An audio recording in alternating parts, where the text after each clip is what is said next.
You know, I was planning on making a smelter this season, but then Pizza did one, so I've just been using his for months. Like, mine wasn't going to be an integral part of the base or anything, so like I didn't really want to go out of my way to make one. It was just going to be out of necessity. That's what that word is. Check it out, though. The wheat field is completely finished, which is so nice. I mean, obviously not all of it has grown yet, and there's like little bits here and there. I just planted this part. I don't know why there's a dead spot already. Normally mobs will walk around and trample some crops here and there. So right before season ends, I don't want to like do it now. And then like as I'm building around here, more mobs are just gonna like come in and like trample more stuff. I am just gonna go in very last thing before the world download, just fill in all the little bits and let those grow so that hopefully the wheat field will be completely finished. Oh, I guess it's not completely finished. Got Bat Cow in here.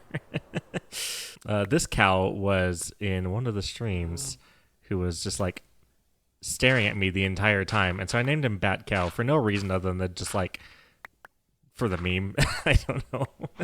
Let's move you somewhere. Let's get you somewhere nice. I don't really have a place in mind for him, but I do want to keep him around as just part of the history of the world. Just whoever was on that stream can come and say hi to Bat Cow. Actually, I already have a million animals in here, don't I? Just like leashed to one of these posts up here. Yeah, I've got my horse, my horse's friend, and a pig I found underneath the floorboards while I was building the factory. Yeah, you know what? You can come join. Oh, and Bark the dog. You guys can all come together and join and hang out just in the front of my factory. I was probably gonna build like a stable or something for these guys, but like it's too late at this point. I'm just gonna just leave these guys here.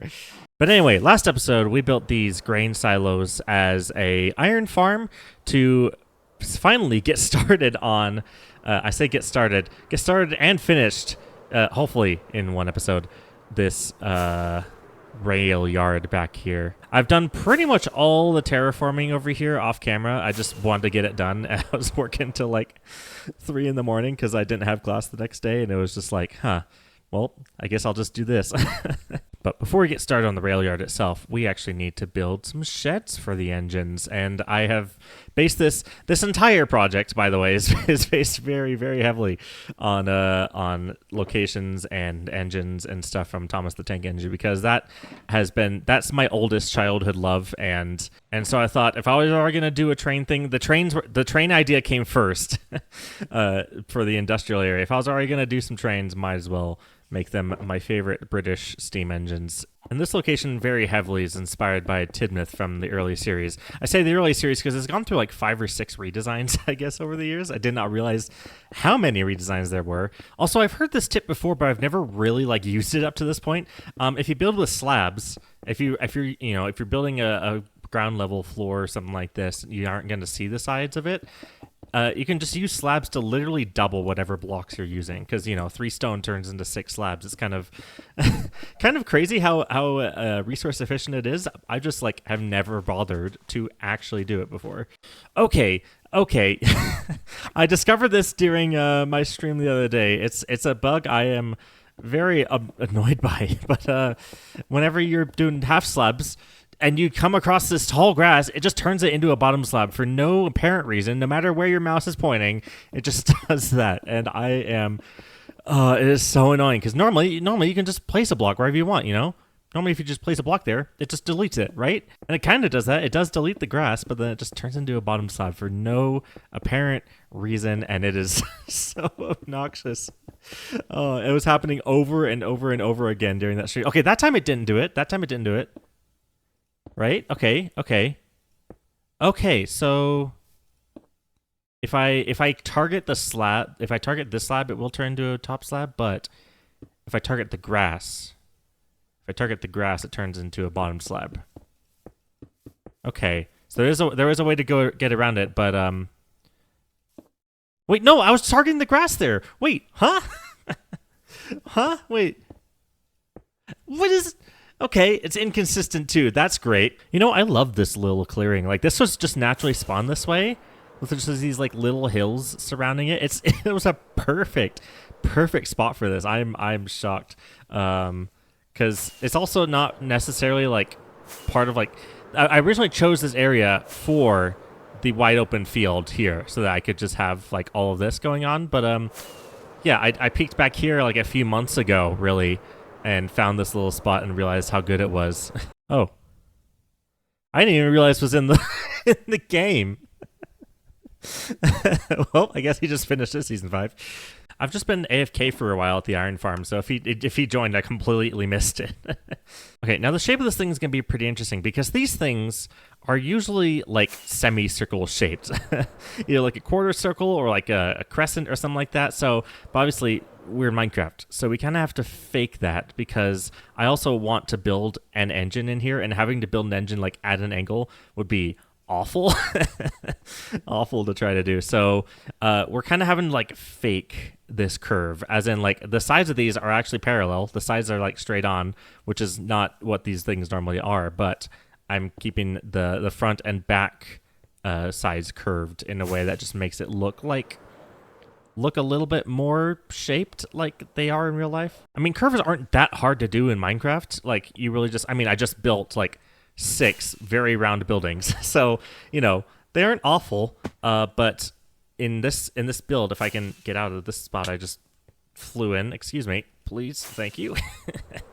I've got 6 sets of double doors. So basically for the front of this, I'm like basically keeping the posts of the doors in line with each other, and then just like shifting the doors in a curve. So we've got, you know, a set of doors right here, and then we move over a block and have a set of doors right here, have 2 sets, and then just kind of back around. So it's still, you've still got, you know, double doors, but you know they're like positioned in a way that it looks like more curved. You know, it's all about faking it, and trust me, it does look nice. Especially once we get the roof on, because we've got like a curved roof thing going on as well. Like, it really does look really good. I said really like 5 times that sentence. These walls also help because they're just kind of like pseudo like vertical slabs. So it helps just kind of like to blur the lines just a little bit, you know, to help the curve look a little bit neat. So these are the first couple doors, and you can see we also have like a curved top to them. Like, it's a very curvy building in a very rectangular space, but it does look neat. And with these doors, we're using some very green blocks. I've not played around with green a lot in the game, like besides like natural looking blocks. But yeah, I don't know if I've really ever touched dried kelp. Dark prismarine I've used a little bit, but yeah, these doors are very green in the TV show, so I wanted to do something like that. And these blocks work really well because they're like a nice darker shade, and like everything else, we're making these things curved in a way that like kind of fits the shape of the door, I believe. Let's see, 1, 2, 3, 4, 5, 6, 7. Okay, this is a 7 block wide space, and each of these are 5 blocks wide. So obviously it does not actually fit like the shape of the opening, but they do look neat. We're just keeping these open, so you can like look inside of the sheds just like this. I just recently installed the Bobby mod, and it's so nice, like being able to see like all around. I mean, I've actually got it set like much lower than you can, because otherwise it like messes up with my fog mod. But hold on, if I just come up here and turn the video settings all the way up, and then go in my fog mod and like turn the fog off, I don't know what I just did. What was that? Yes. Okay, I don't know what that just did with my fog mod. But if I just let things load in, it's going to take a second, but I should be able to see like from here all the way to my base, and possibly even like Weasel's base over there. Yeah, there goes my base. Just slowly but surely. The only reason I haven't done this sooner is because I've tried twice before, and both times I had a memory leak issue. So I guess it was just like the version of the mod or something. I'm not sure. But yeah, it's loading in slowly. I guess 128 chunks is a bit much, and I guess I haven't even gone over there because it's not actually like loading them, because they have to be. I'm pretty sure the mod has to be loading like previously existing chunks, right? So like I can tell I've flown through there to Weasel's base, which is just barely loading in now. So yeah, this is insane mod. The only reason I don't have it as high as it is right now, obviously, I mean, it just takes a while to like you won't really even get like the full experience, besides the fact my frame rate is dying now with all these chunks. As well as it just breaks the fog mod I have, which I really like. It's the one B-dubs uses, so the fog is like much softer and like goes through the entire render distance and not just like right at the very end of the chunk border. I got it for two reasons. One, so I could actually like see my base all at once, which I couldn't before. It was getting to the point where like the normal server's render distance meant that standing like over here, my factory was like out of the render distance like entirely. So yeah, I did that so I could see my base all at once, but also our spawn point for season 6, we've decided on the seed, and we're spawning in a big mountain basin, which is going to be really fun, but you can't see it all at once without, you know, Bobby. So it's going to help a lot, because we're going to be all building next to each other, and it's going to be so neat to be able to see like the basin. It's kind of like this. It's like this size almost, just like of a mountain basin. So we'll be able to see everyone all at once, which would be really nice. Also, spoilers for season 6, I guess, but by the time this video is coming out, the season's like in like 3 days. So it's not that big of a deal. I mean, it's more what everyone's going to be building is going to be like, you know, the big spoiler or whatever. Now, I've mentioned a couple times before that I want to be a little less reliant on Lightmatica in the future. Like, I want to be able to freehand stuff more, but I'm not going to get rid of it completely. The mod does have its merits, and one of those merits is this roof. So you can see the walls I have here. We've got some neat, you know, we got some neat curves and stuff, and some sticky up bits and windows or whatever. But it doesn't mean we do have a curved roof. And not even just a curved roof. We have a curved roof with like a sticky up bit in the middle, and then it curves back down the other side. So we've got a roof that curves in 2 ways. Oh, well, 3 ways, technically, because it's even worse than that. Because these doors line up exactly with the curve in the back, but that's not how real circles work. Real circles get wider as you go out farther. I mean, if I just show you real quick, like, you know, if I do a circle like this and then like extend it out like this way, almost, you can see like, you know, this one block has now extended to 3 blocks on this outer ring, and this block is 2 blocks, you know, that kind of thing. Like circles take up more space as you go out farther, and this doesn't do that. This is the exact same curve on the back and the front, and it works really well, but it makes the roof a little more annoying too. So that, coupled with the fact that we don't even have like a actual normal curve on the top either, means that this roof was a little bit of a nightmare to come up with in creative mode, but I did put it together really nice. I am really happy with it, but I am absolutely not freehanding it. So I'm never getting rid of this mod completely. It is a lifesaver in situations like this, but I don't need it for something like this, which I freehanded in the last episode. I'm actually really proud of this little thing. It's also got it's got a guy inside that I found on stream. This guy is a 1 in 60,000 spawn. I didn't even know skeletons could spawn with diamond armor, but they can, and they are extremely rare, because this guy not only has diamond armor, but he's gotten 2 enchanted pieces on top of him. So I put a name on him, Frank Bone Jangles. He's my D&D party will understand that reference, but yeah, we have we have Frank Bone Jangles in there, basically controlling the signal box. We thought Pizza and I thought, you know what, he can be the worker in there, so that works flawlessly. I also technically didn't actually need Lightmatica for like this. You know, I could just, you know, unlock my mouse and just do the spinny trick just to like randomize the texture. So, you know, I didn't need to like texture this in creative mode first. But anyway, let's get onto this roof, because it's gonna be rough. Actually, I should finish the other 2 walls, shouldn't I? I also just went ahead and did the terrain. Oh, that's gonna bug me. I also went ahead and did the terrain over here because I didn't know how else to fit it into the video slickly, so I'm just not going to try. Oh, I missed another spot. Okay, I will fix that in a second. Anyway, we have the roof here now ready to start. I should actually probably get some materials, shouldn't I? And let's go ahead and get started. Now, I don't normally go ahead and pull up Lightmatica on camera, But let's do that right now because I'm gonna need it. Render layers. Sit here. So you can kind of see we've got this. Ooh. So this back wall is really simple. It just follows the curve of the back wall.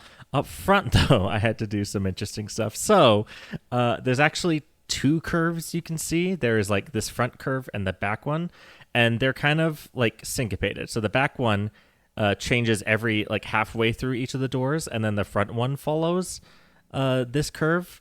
So you kind of get like this diagonal thing going on. And then as we go up the layers, it stays consistent with the one behind it. So these ones then line up. So the rest of the front's consistent, the back stays consistent until we get to this point, and then these are syncopated until they meet up in the top. So that's the roof design. I'm not going to show it off all at once. I want to actually build it first, but that's kind of what I had to do to get around this issue, and it does work really, really well once it's finished. But my gosh, I was not going to freehand it. Oh, also, there's a mix of stairs and slabs, and the stairs themselves are doing their own little thing. They're kind of like shifted one block right to this spot. So not only is it just weird, but it's also a mix of stairs and slabs, which is like really obnoxious. But hey, that was past me's issue. Now I just have to build it. It's like the opposite of the that's going to be a problem for me, future me kind of thing. Oh, look, he's back. And there we have the sheds. Obviously, the inside's a little bit bare, and I guess I have my brightness all the way up. Yeah, there we go. Yeah, here we have the inside of the sheds. This is great. So now we can actually start placing some rails. The first of many in this area. And this is going to be so loud. This is going to be really loud. I need to get like a resource pack or something like that like turns down the anvil noises, because this is going to be awful. This is what I needed all these iron farms for. Also, it's a shame they're so expensive because they just work perfectly, and we're just going to gradually curve these in to meet up with this in the center. I'm going to be building a turntable, which is going to be fun. But first, I actually want to get started building one of the engines, the first engine, starting with the obvious one. We can't be building a Thomas the Tank Engine inspired build without just a classic blue E2, and he's going to go right here, just kind of peeking through here. I'm not actually building like the Thomas characters.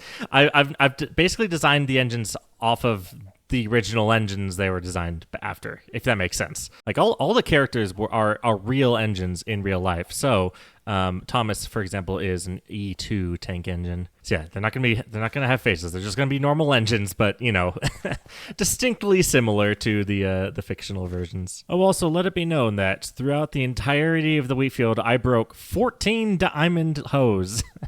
I was counting them. I wanted to see how many I could get to. Apparently 14 is the number. That's plus a netherite one, I think, or maybe the netherite one was life decisions number 1. I don't remember, but 14 or 15 hose was the final count on that, in case anyone was wondering. Now, I'm not doing side rods on these wheels. Believe me, I tried. They don't look great. But something I did figure out how to do is buffers. Basically, thanks to how block updates work, if you power a piston from a block up here, well, it doesn't look powered right now, but it is. I can just go ahead and update that like that. And naturally, as long as this redstone block is here, it will stay extended, meaning you can actually get rid of the blocks you don't want around the piston, but you take the redstone block away and it stays extended. Because Minecraft is a broken game sometimes, and it lets you do this. It lets you keep pistons extended like this, as long as you don't then go up and tamper with them in the future. So we can go ahead and build the back, and then place this redstone block here, quickly replace this blue concrete, and there we go. That's how we're gonna do the buffers, and it works so well thanks to this random bug. Look at that. That's so neat. That's really neat. Now, something I wasn't able to get so perfect is this slope right here, because this is supposed to be way more gradual than it is. The problem is we do not have blue slabs like at all. We have like very few blue slabs and stairs. Like the only real exception is like prismarine, kinda, but it's like a bluish green. We have warped wood, kinda. Again, it's like the bluish green. So anyway, we're using beds. We're using beds because this is the next best thing I could see. And from down below, you can't really tell. I mean, obviously there's the legs, but we actually are gonna cover that up with some red carpets because there is also just a red stripe on top of Thomas, so that just works. I mean, again, still not the greatest in the world, but hey, we can work with it. There's the debug stick you can get in creative mode that lets you just like use the bottom half. So the entire side is just the bottom half of the beds, which is like perfect. But I don't have the debug stick in survival mode, so we're just gonna have to stick with that. That's one of the reasons I decided to stick him in the shed as opposed to like out on the train yard, because yeah, the beds aren't fun, and I needed someone in the shed, and it just seemed to work out. I'm also doing the yellow ringed windows with the bamboo trapdoors, which works really fun. Oh, I didn't mean to reset my spawn there. Okay, that's fine. Actually, no, it wasn't carpet. It was mangrove trapdoors, and that does cover up the gap there. So there we go. And it, although it does look worse from the top because you've got like the hole in it, like, but this one was never gonna look great from the top. Honestly, all the engines are better. Just trust me on that. But here we go. Yeah. Someone need to go in the shed. The whistles are another thing that just turned out perfectly. Candles work so well. There we go. You can double them up, and you can get his little double whistle. It's like, you know, a pixel off, but it's fine. But here we go. Here is the blue E2 just hanging out in the shed. That is going to stay in the shed. But I just, you know, I had to. It's Thomas. Like, it's I had to do my best, and I think it works from like certain angles. You know, like if you like get the bed, get the like the white pillow out of the way of the bed. There we go. It's perfect. And one thing I like about these is I've actually made like fireboxes for all of these inside. So there's like the cab is actually like, I mean, not functional, but the cab actually has like some stuff in it, which is fun. And there's like his little lamp on the back. He's just got like a tiny circular lamp on the back. So I put that there as well. Just little details. The tripwire hook for this little the connector back here. Yeah.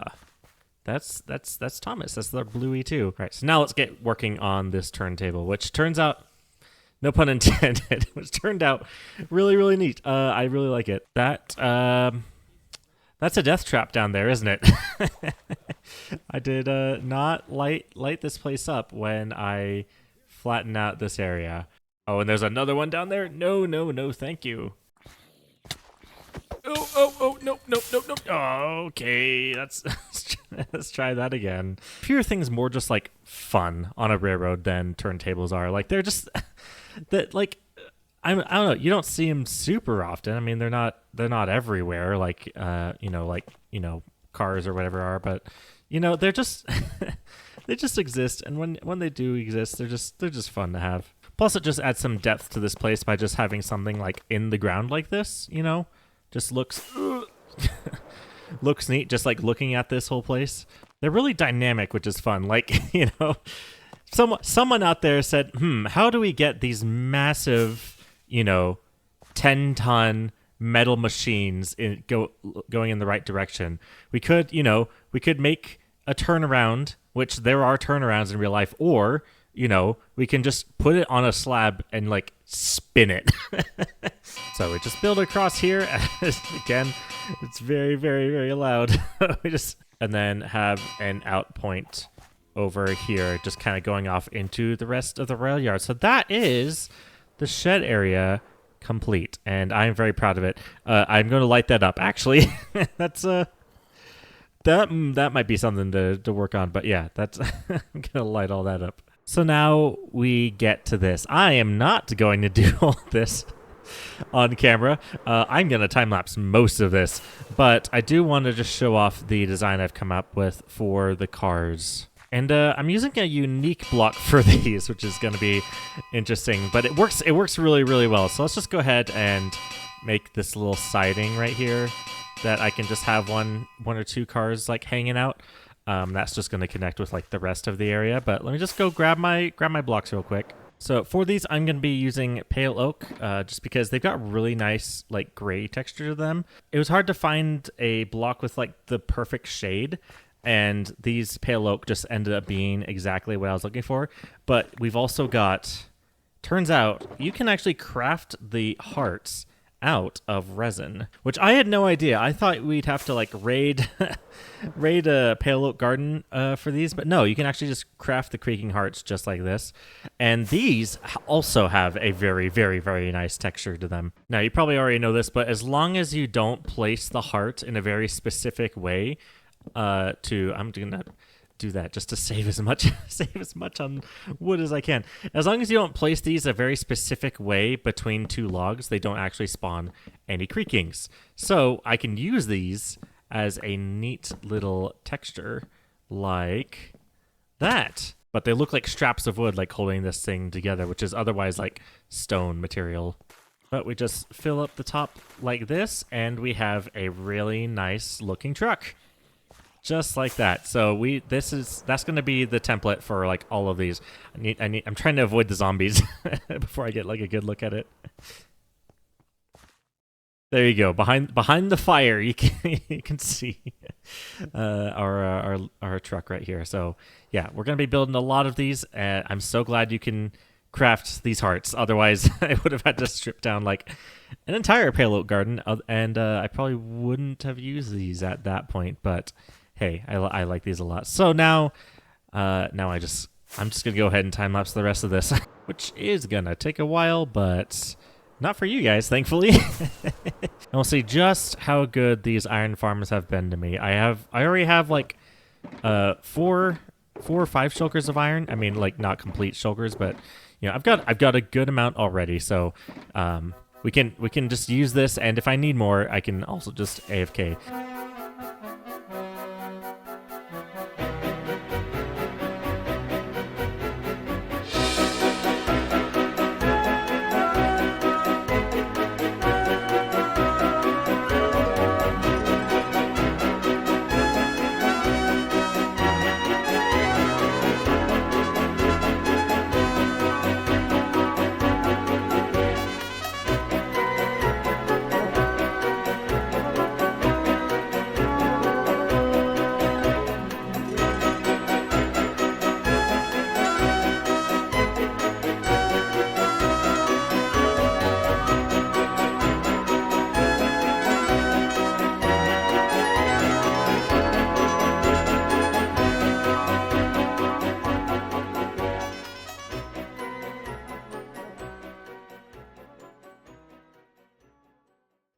And check it out. The rail yard is complete.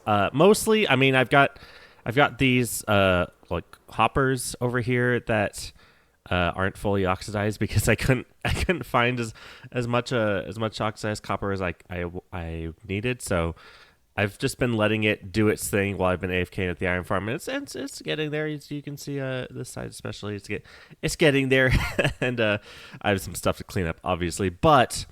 Check it out. I really love this. The cars came together really, really well. All the you know, all of these buffers are like perfect. The pistons ended up being perfect for this. And I meant to. Okay, that's something I missed. I meant to put chains linking the middle of these two, of all of these. So I can go in off camera and do that. That's not a massive deal. But look, we have a couple more engines. We have a fairly iconic pair of Scottish tender engines, twin Caledonian 812s, and I just love them so much. Yeah, these two guys are the ones working around the rail yard. I didn't extend it as far as I was gonna go because I realized that just kind of be a waste of time with some of the other stuff I wanted to do. If I have enough time, like that's just kind of that'd just be like the last thing I do. If I have enough time. And enough anvils to get some of the rest of the things like that direction that I want to do, then I'll just extend it. I won't build any more cars or anything there. I'll just extend the rails a little further, but you know, that's not a massive deal. I'm really proud of just how the rails like connect. Like you've got like the connecting like little switches and stuff like that. I mean, obviously no like physical switches, but well, technically the switches are in there, but you know what I mean. Like, you know, you've got these rails like breaking off and then heading over here to the hoppers and onto, you know, the rail line and over here. And yeah, this really came together really nice, and I am super excited. And that's also where I'm going to leave off this episode. Like I said, there is a couple more things I want to do in this direction, which will finish off the season. But for now, this video's gone on long enough, and I think I've done quite a good amount of stuff. I need to extend those, don't I? Also, something neat that I didn't plan ahead of time, but it just kind of happened. A week ago, right about as I'm recording this video, Thomas actually turned 80 years old. The Railway series had its 80th anniversary, which is kind of crazy and kind of perfect timing for this. So I just wanted to point that out because it's just really neat that ended up happening just perfectly, you know. And like I said, it is a massive piece of my childhood, so I am just very happy that it has made it this long. But there we go. That is going to be the end of this episode. Hope you guys enjoyed. Hope you guys are looking forward to me finishing off everything in the next episode. It's going to be exciting, and Season 6 is right around the corner. So I'm just going to leave this off here. Hope you guys enjoyed, and I will see you in the next one. Bye!